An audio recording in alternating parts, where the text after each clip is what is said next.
Let's start today our second session of the Physis Summer School 2019 with our keynote speaker, Peter Forrest, who is giving the physics lectures in analytic metaphysics this year on combinatorial possibility, honoring his former teacher, David Armstrong.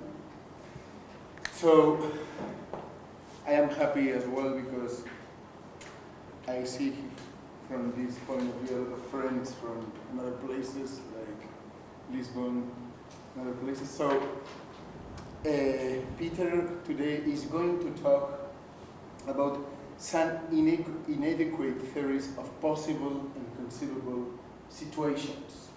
So when you feel ready. Thank you, Javier. This is destructive. What I'm doing is arguing against alternatives to prepare the way for a fictionalist combinatorialism. And the first thing we have to get out of the way is modal realism. My claim is that modal realism fails to explain metaphysical possibility. That's the thesis that all possible worlds exist, but only one is actual. It's of course associated with David Lewis. Many of these worlds differ from ours only in very slight ways, and many differ only in regions that are so distant they do not, perhaps cannot, affect us. Now, just as a scandalous personal life can distract critics away from the incompetence of a politician, I have someone in mind, but the mind-boggling character of metaphysics can distract from other criticisms. And in the case of modal realism, I want to distinguish two theses. The first, which is the scandalous one, is plenitude, the thesis that every metaphysically possible situation exists or exists. Now, although I do not think plenitude is tenable, I think it can be tamed so as not to be refuted by the incredulous stare.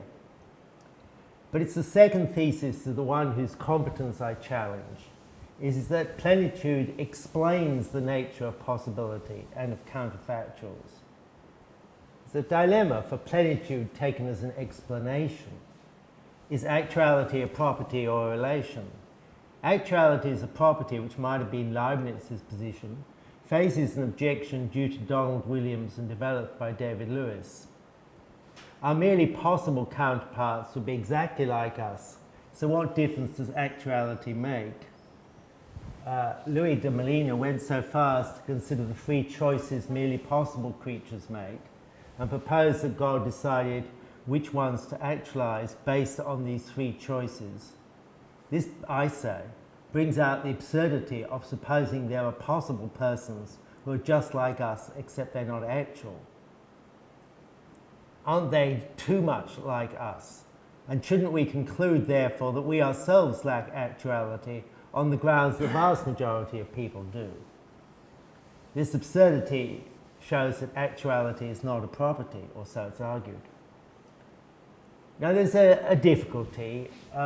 Given a dynamic theory of time, we can answer the question of how we know we are actual. Possible worlds are temporally complete with past, present and future all laid out. But, I say, the actual world is in the process of becoming, which we experience.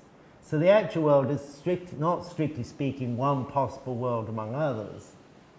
It corresponds to a whole family of possible worlds which differ in the future. But that answer does not, however, save the modal realist explanation of counterfactuals, because the absurdity of modernism shows there would have to be real possible histories of how the actual develops. So we raise the skeptical question of how we know we are in the process of becoming in the actual way, not a merely possible way.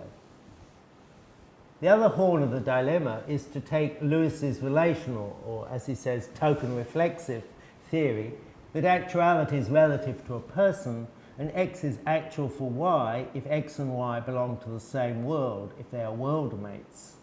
This faces two serious problems. The first is that, I say, there are conceivable situations that are not possible. I have in mind such conceivable impossibilities as worlds that are composed of spatio-temporally unrelated parts. Now, I think these are possible, but according to Lewis, they have to be impossible because every world is spatio-temporally connected. But they are conceivable because they exist. Moreover, that there are such conceivable impossibilities is implied by the reasons we have to believe there are non-actual possibilities. I already mentioned supervenience. In addition, we have various counterfactuals, such as if there were a spatio-temporally disconnected universe, it would not affect us causally. Now, Lewis, the atheist, would assert if there were a God as classically defined, this God would survey all possible worlds. Nor should Lewis retort that the merely conceivable things are fictions, which I think they are, for then he has no reason to deny that merely possible ones are too. The more serious and much more straightforward problem with Lewis's analysis of actuality is that, as Armstrong points out, we can ask as a matter of science, as a matter of speculative cosmology, quite independently of worrying about possibility, whether there are these island universes, as they used to be called. That is, whether the physical capital uppercase U universe is the sum of many spatio-temporally disconnected parts. We might propose, for instance, such a plenitude of small lowercase u universes to explain why our universe is fine-tuned so as to be suited to life. These are scientific speculations, and Lewis asserts that although the sum of these island universes exists, we can know a priori that they are not actual. There's no actual sum of separate universes, which is a peculiar transgression of analytic ontology onto the physics come metaphysics speculation in cosmology.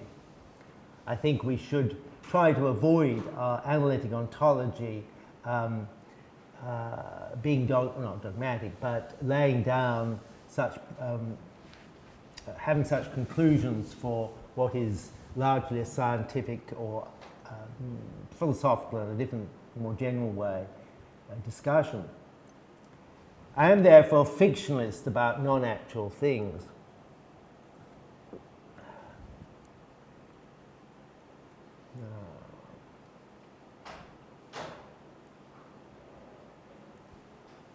Okay.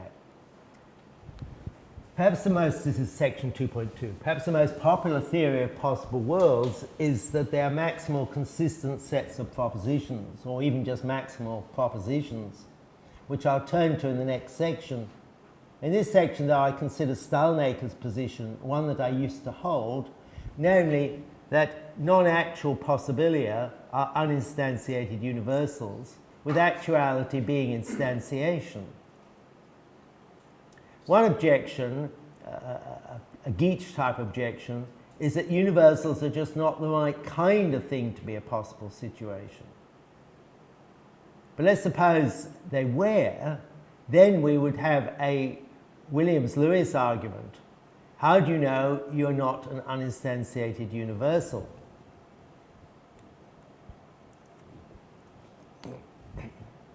It turns out that most complex, or at least just as many complex universals, uninstantiated as instantiated. How do you know you're not just a universal without an instance?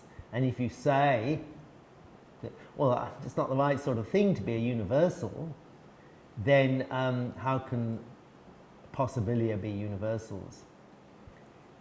In reply to that objection, I think we should grant that universals are not the right category to be possibilia, but instead we may adopt the fictionalist theory of possible worlds, treating non-actual possible worlds as fictitious instances of universals. So we still have all the same uninstantiated universals in one-to-one correspondence with the possible worlds, as in Stalnaker's view, but instead of identifying the possible worlds with these universals, we would treat non-actual possible things, including possible worlds, as fictitious instances of universals. Now, that's the sort of basic principle here, that for any universal, we're entitled to suppose fictitious instances. fictions, I say, have to be grounded in non-fictions, and I'm supposing here that one such way of grounding fictions is to take a non-fictional universal and suppose there are fictional instances. Now this inherits an objection that David Lewis made to the Stalnaker type position when I held it, and it concerns structural universals, namely those instantiated by complex structures, such as being the sum of two stars revolving around each other once a day, and other, of course, more complicated structural universals. I've tried unsuccessfully on several occasions to give a theory of structural universals independent of their instances. The idea was that if we were to use universals in place of or as mere possibilia, then we've got to account for their structure without talking about their instances. Other accounts have been provided by George Beeler and John Bigelow, and somewhat different but the same sort of thing by Ed Zalter. I'll discuss those, or not in detail. Instead, I'm now endorsing Armstrong's thesis that structural universals are abstracted from structural instances. So the idea is that you treat universals as respects of resemblance, and then you have complex situations or states of affairs. Just what they are doesn't matter at the moment. I'm going to come down on saying they're states of affairs in another lecture or seminar or something. So being a sum of two stars revolving around each other once a day is that property whose instance x is the sum of y and z, and where y and z are instances of being a star, and where y and z instantiate revolving around each other once a day. Okay. It's fairly straightforward. The point being, the structure is in the complex particulars, so a structural universal is a respective resemblance between complex particulars, and the complexity and the theory of that complexity, the logic of it if you like, is simply that of the particulars you're abstracting away from.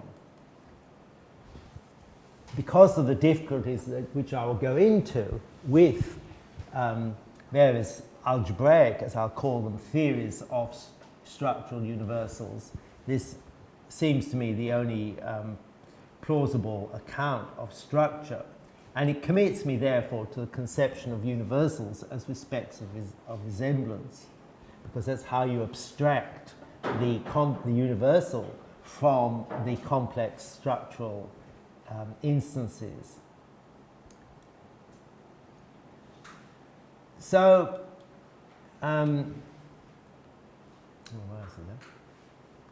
structural universals don't directly ground fictitious instances.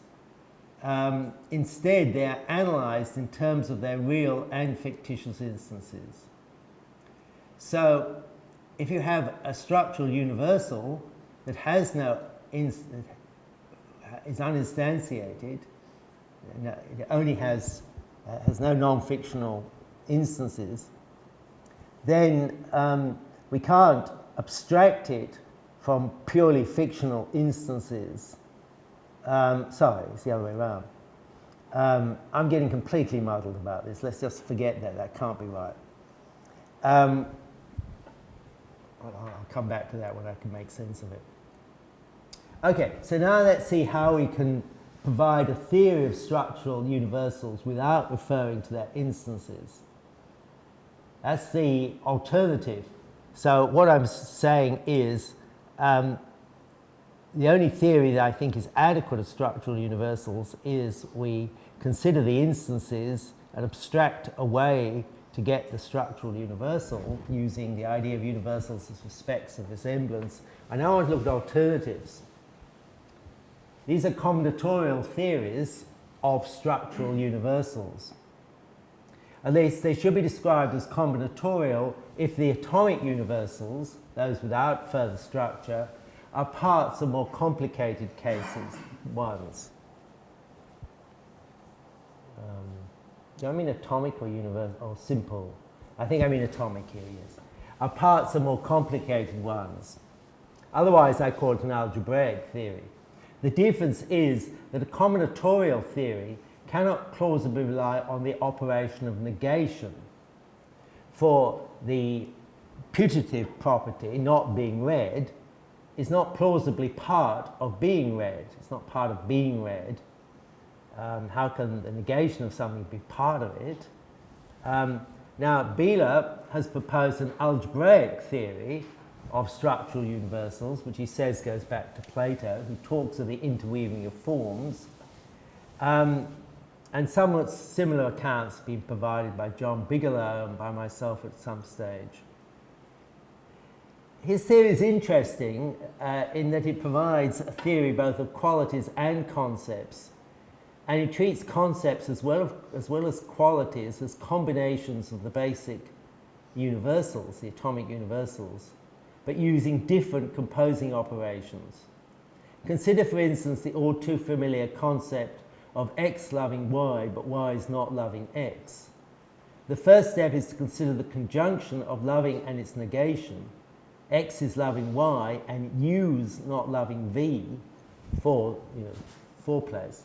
Then we have to operate twice with identification operators, x equals u and y equals v. Finally, we note the negation operator that acts on loving to produce not loving. We may then convert that complex relation into x is loving someone who does not reciprocate by operating on x loving y, but y is not loving x, with an existential quantification operation. It gets too complicated. I'll spare you the love triangle. Some other examples will also use a universal quantification. The example being uniformly vermilion is analysed as having all of its parts being vermilion. And to avoid having quantifiers for every place of a relation, we need permutation operators that change the order of places. I mean, if you think it can't be as complicated as that, you just have to try and work out how you get a theory, a purely algebraic theory of structural properties. One's based upon ways of combining and operating on properties. Now, I don't accept Bieler's theory, but I endorse two features of it, which I think are quite important. The first is the thesis that for certain atomic universals, the concept just is the quality in Bieler's terminology. The second is that concepts are not to be analysed as mental items. I've already mentioned the second, I mentioned it yesterday, but let me repeat. You might think our concept of something playing a certain kind of role in our mental life, just as occurring in our thoughts. I disagree. Concepts are the kind of thing that sometimes plays that role. So you don't define a concept as something playing that role, but as the thing of the kind that plays that role. As is shown by the way, there is much that is conceivable but not conceived of. I'm well aware there's a lot of Frege scholarship on the idea of an objective concept, but I'm not going into that.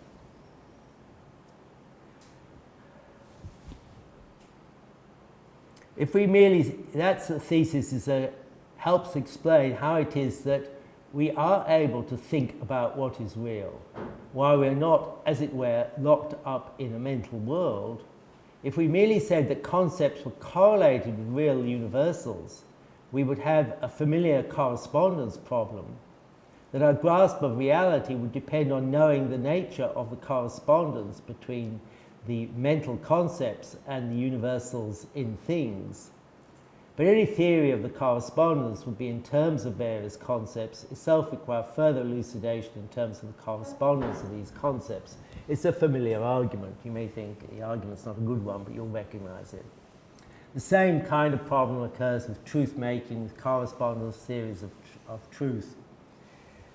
There have to be some things that we typically think of as mental concepts that are identical to some things that we typically think of as existing outside the mind.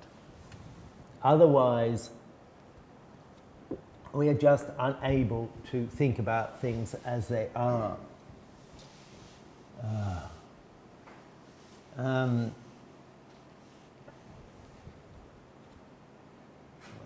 Perhaps Brentano said something about this in the book with the marvellous title Anti-Kant. But it's that sort of anti-Kantian sort of view, a necessary a vision of Kant being wrong. We know Kant's wrong. A necessary condition of Kant being wrong is that some of our concepts are universals out there. The transcendental argument from Kant's mistakenness. Bieler then proposed parallel theories of the way complex concepts are analysed in terms of atomic universals and the way complex qualities. He thinks of them as two slightly different ways of building up concepts, complex concepts out of the basic things, which are concepts and qualities, and complex qualities. Okay. It gets messy. That's the only real problem with it gets messy. I'm very messy, but I don't like mess. I've always got messy theories that I don't like. Now, I've got no objection to complicated descriptions of the structure of our concepts or universals, provided these complex descriptions are not proposed as explanations of the structure. So I've got no objection to someone saying there are all these operations that Bieler talks about, as long as they're not proposed as explaining the structure. And once you've got the structure, I suppose you've got the operations. You can define them in terms of the structure. Okay, so what's the problem with these algebraic theories? Well, one is just a straightforward appeal to intuition. The structure derives from that of the instances. This is reflected in the motivation for natural deduction in logic, where from all x fx it is inferred that fa, where A is a generic name, not encumbered with information. And when we consider the structure even of such a simple situation as loving someone who does not love you, the concept is manifestly to do with that wretched woman or man who does not love you back. It's not to do with a universal.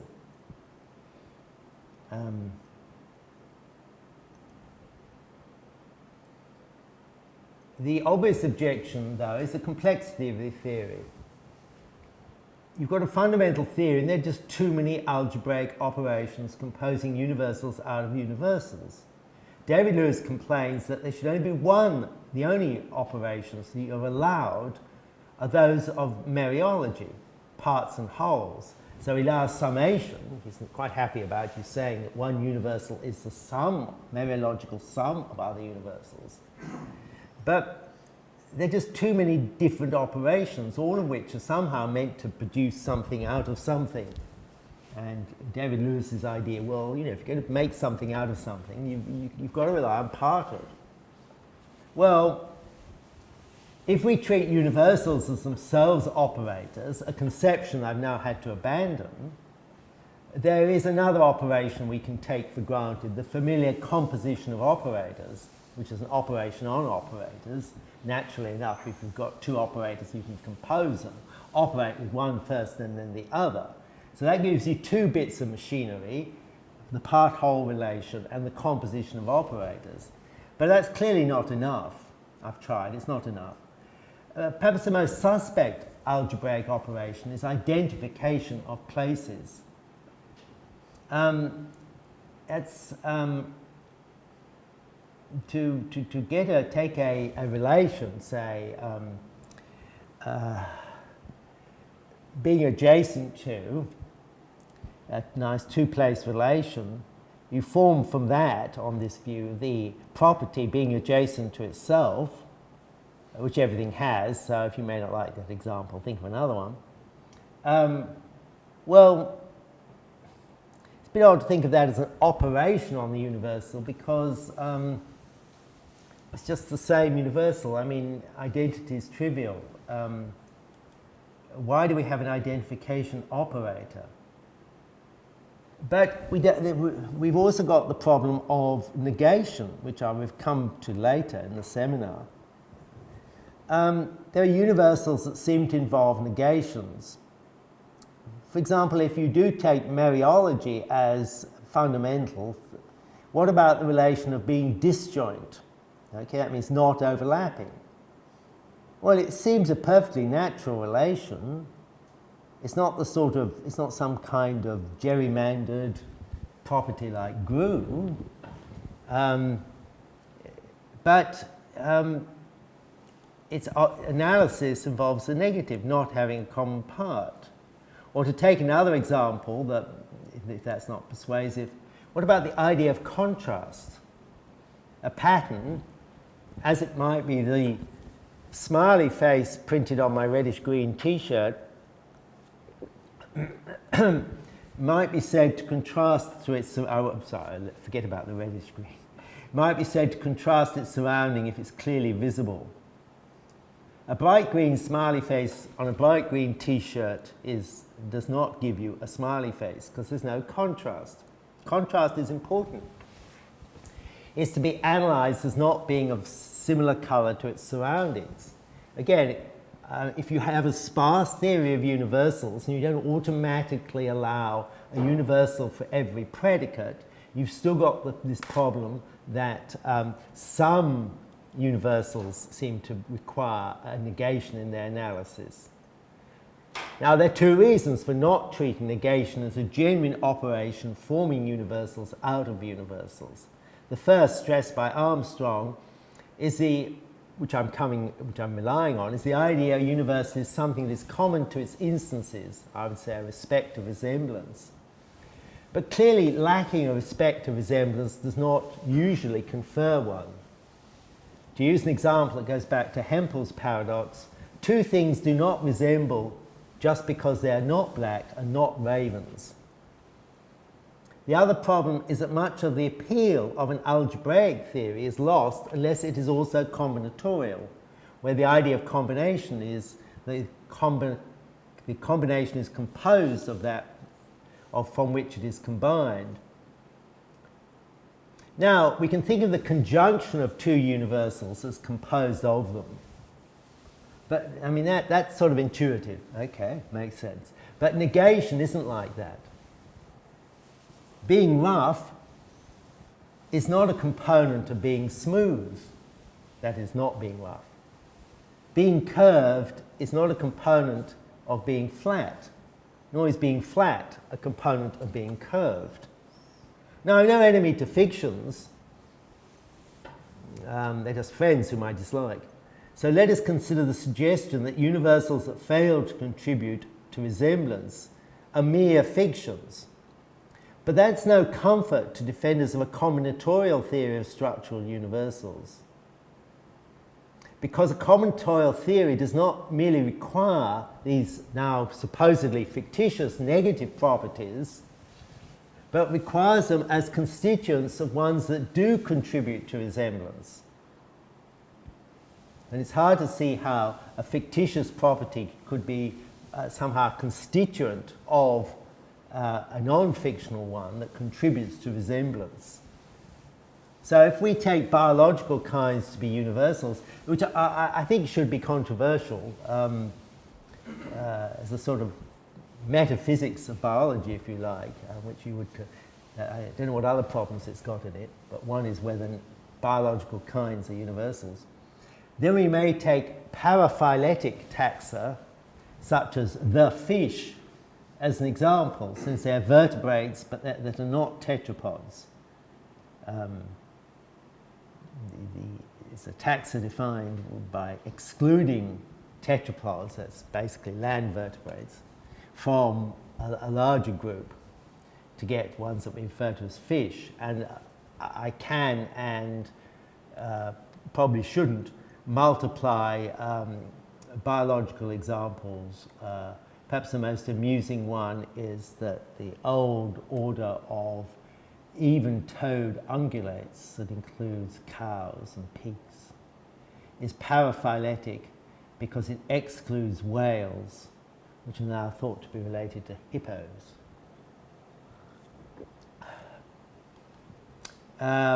So we have natural kinds which have a negative component. And there's a mathematical example. A surface containing a loop that cannot be contracted continuously to a point. It's a homotopy property, it's a fundamental topological property that a torus has but a sphere lacks On a sphere, you can take any loop and contract it smoothly, not smoothly isn't the right word, continuously to a point. You can't do that on a torus because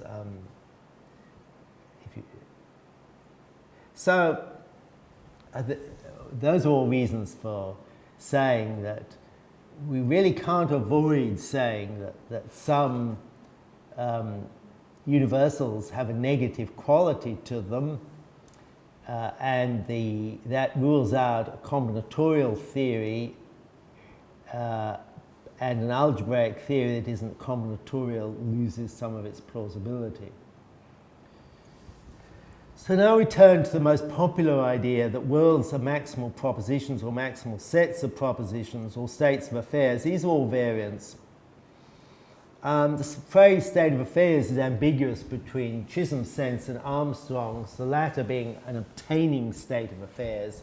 I'll use them obviously in Chisholm's sense to mean states of affairs that may or may not obtain, because we want to have ones that are, on this theory, merely possible.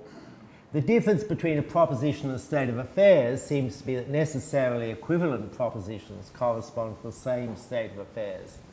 Or at least that seems to be Chisholm's usage, which I'm following. So borrowing one of Kripke's examples, Pierre has different attitudes towards the propositions. London is pretty and Londres est jolie. And even though these are necessarily equivalent, and so I say they correspond to the same state of affairs, but they're different propositions because Pierre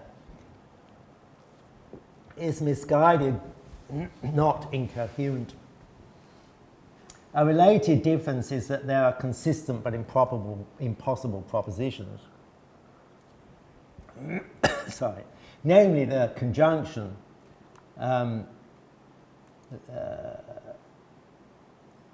Londres est jolie, but London is not pretty.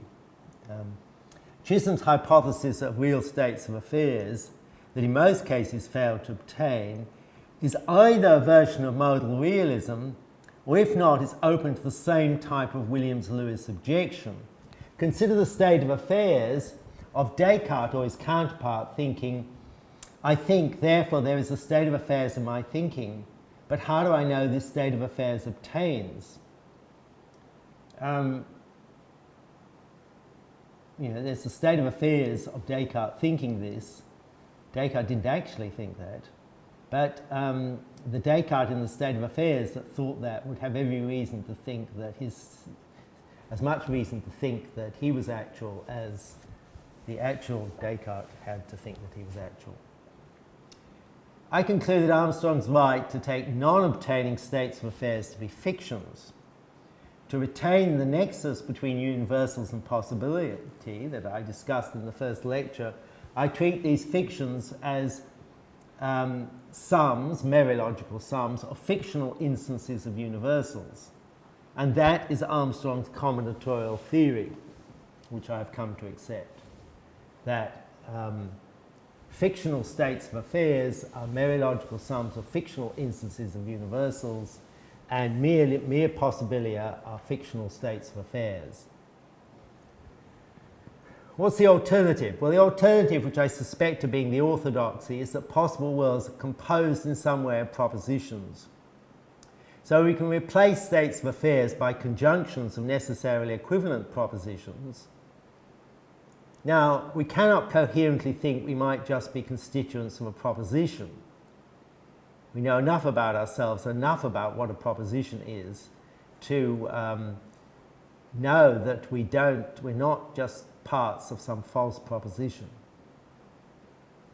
At least I hope we know enough about ourselves to know we're not just parts of some false proposition. If we were, we would be fictional characters in the literary sense of a fictional character. And surely that's absurd. So this would avoid the William Lewis objection.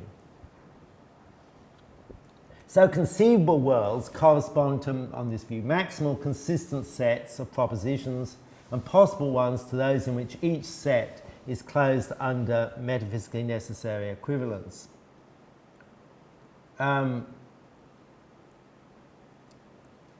Propositions are familiar but mysterious. They're the things of the kind that we humans think, assert, hope for, and so on. But that does not imply they cannot exist without thinkers, asserters, hopers, and so on. They're just things of that kind, whatever that kind is. They are mysterious because of Brentano's observation that sometimes we think the things we think about don't exist. Consider, for instance, a family who comfortably accept that their house is haunted. They're rather proud of the fact, not usually fearing ghosts, except for that one which scares the bejesus out of them. Contrast this with tendencies, dispositions, and propensities. Government inaction might have a tendency to produce catastrophic climate change, which might be averted by the accident of a massive volcanic eruption. So in that sense, a tendency can have an object that does not exist. But on reflection, this is a concept or a universal that has no instance. The tendency is not to a given object, it's not to a given instance. The tendency is just to there being some instance of a universal. So if the tendency to produce catastrophic climate change, which is averted by the accident of a massive volcanic eruption, the tendency is towards there being some instance of of catastrophic climate change. In many different ways that could occur. Now, the functional role of the mental state is itself a tendency grounded in the brain processes.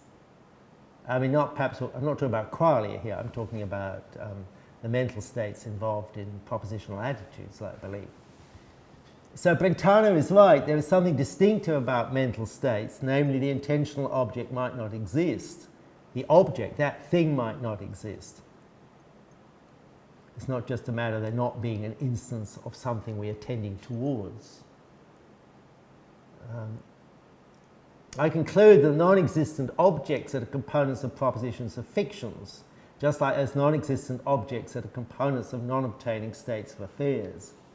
So this leaves us with two theories of worlds. Either possible worlds are fictional states of affairs, as in Armstrong's theory, or they are conceivable worlds which are set sums or conjunctions of propositions and which differ from states of affairs in that concepts replace universals. The former theory, the one I'm going to adopt, owes us a theory, an account of conceivable impossibles, which I shall provide. The latter owes us a theory of how some concepts correspond in a many-to-one way to universals.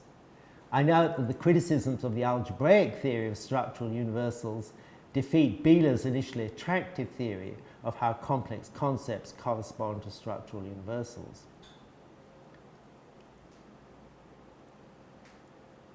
Well, we can go on with alternatives. As Ed Zalter's algebraic theory of propositions, it's not combinatorial, it's algebraic, and he uses no less than 10 operations, including neck, which is a primitive modal operation of necessity. Otherwise, this a bit differs from Bieler's, chiefly in avoiding the concept-quality dualism, because his universals are fine-grained, like concepts. The only objection anyone can have to Zalter's metaphysics, it's certainly sufficiently flexible to discuss everything. In fact, everything's there in Zalter's metaphysics. Not everything exists, but everything's there. But it's just too complicated. Not only does it require too many operators, there's no real distinction for states of affairs from propositions, and hence truth is treated as primitive,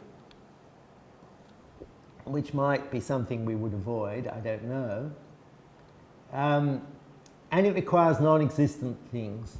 So it's open to the objection that less complicated theories using fictions can be developed.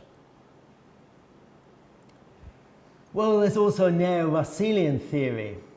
About 100 years ago, Russell at one time and the Australian philosopher John Anderson took propositions to be like the states of affairs that Wittgenstein proposed in the Tractatus.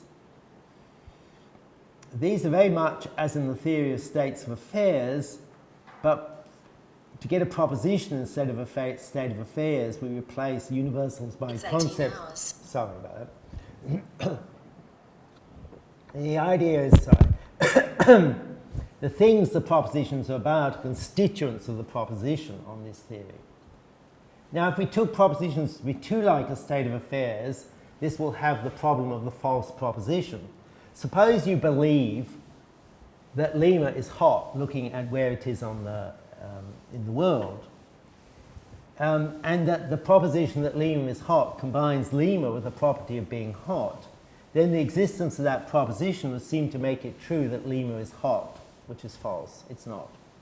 For that reason, Russell proposed that the proposition consists of some items, the things it's about, together with a property or relation. So a proposition involving an n-ary relation x, r, x, y, dot, dot, dot, is an ordered n plus 1 tuple, a, b, c, etc., r, x, y, z, etc. Those who are suspicious of set theoretic constructions might accept this one on the grounds that the Russellian idea of a proposition is somewhat technical, and the theory can be restated as saying that the propositional attitude, such as the belief, is about various things, and the believer believes some relation true of them. I have no objection to that as a theory of propositions, provided we already have a theory of the complex structural relations involved in complex beliefs. But it's not suited, however, to provide an analysis of possibilities, even if we can provide a correspondence between concepts and universals. For although propositions are theoretical entities, and although possibility is obscure, there are truths about possibilities, such as one I mentioned yesterday. If Zeppo Marx had been president of the United States, it would have been better than if Groucho Marx had been president. We understand these counterfactual situations, Groucho Marx having been president of the United States, whose content we understand perfectly well. And we know it's not an ordered triple. So there's a dilemma. If a proposition has the same structure as a state of affairs, but with concepts replacing universals, then as in the Lima example, false propositions imply the truth of various falsehoods. If, however, propositions are set theoretic constructions, they're not the right category of thing to be possibilities. The resolution of the dilemma is to take false propositions to be fictitious states of affairs, but with concepts replacing qualities. In the next lecture, I'm going to develop Armstrong's combinatorial fictionalist theory of possible worlds in a way that also provides us with the propositions, which are fictitious states of affairs composed of concepts, themselves taken to be fictitious universals. So, as I said, it's a bit boring because it's destructive, but what I've tried to do is argue against a lot of other positions I don't hold. I've tried to argue that non-actual possibilities must be fictions, that they're not grounded in complex structural universals, they're not grounded in complex concepts, and they're not grounded in propositions unless those propositions are themselves fictions requiring further grounding. Okay, that'll do. Okay, thanks, Peter.